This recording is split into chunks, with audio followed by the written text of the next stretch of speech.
শ্যামলবাবু অবসরের পর পাওয়া ৬২ লাখ টাকা এক ব্যাংকে স্ত্রীর সঙ্গে যৌথ অ্যাকাউন্টে রাখেন।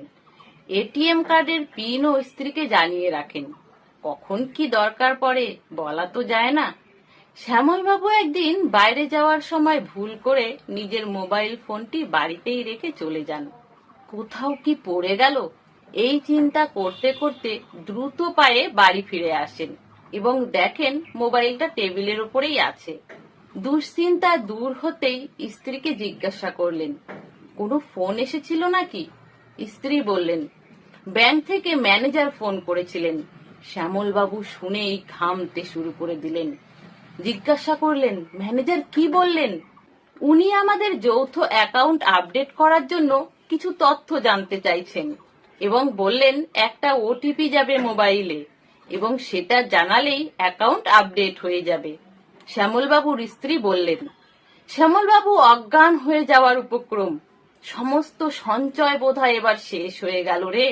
গলা শুকিয়ে গেল। খবরের কাগজে রোজ যা দেখেন, রোজ যা পড়েন, আজ কিনা সেটাই ঘটলো তার সাথে। উদ্বিগ্ন হয়ে জিজ্ঞাসা করলেন, তুমি কি ওটিপি দিয়েছো?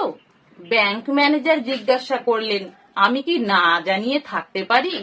শ্যামলবাবু চেয়ারে বসে পড়লেন।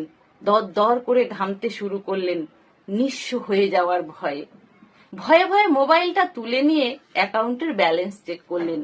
অবাক হয়ে দেখলেন অ্যাকাউন্টে ৬২ লাখ টাকাই তো আছে।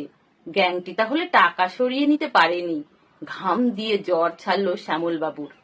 শ্যামলবাবু তার স্ত্রীকে জিজ্ঞাসা করলেন, কত নম্বর ওটিপি এসেছিল? স্ত্রী বললেন, ৮০৮২।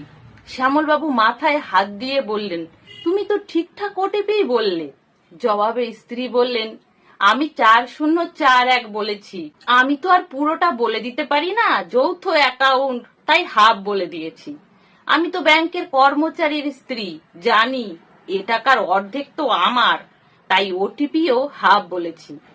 শ্যামলবাবু স্ত্রীকে কি যে বলবেন কিছুই বুঝে উঠতে পারছেন না।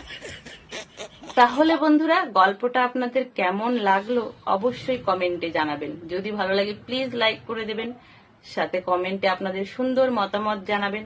সকলে ভালো থাকবেন, সুস্থ থাকবেন।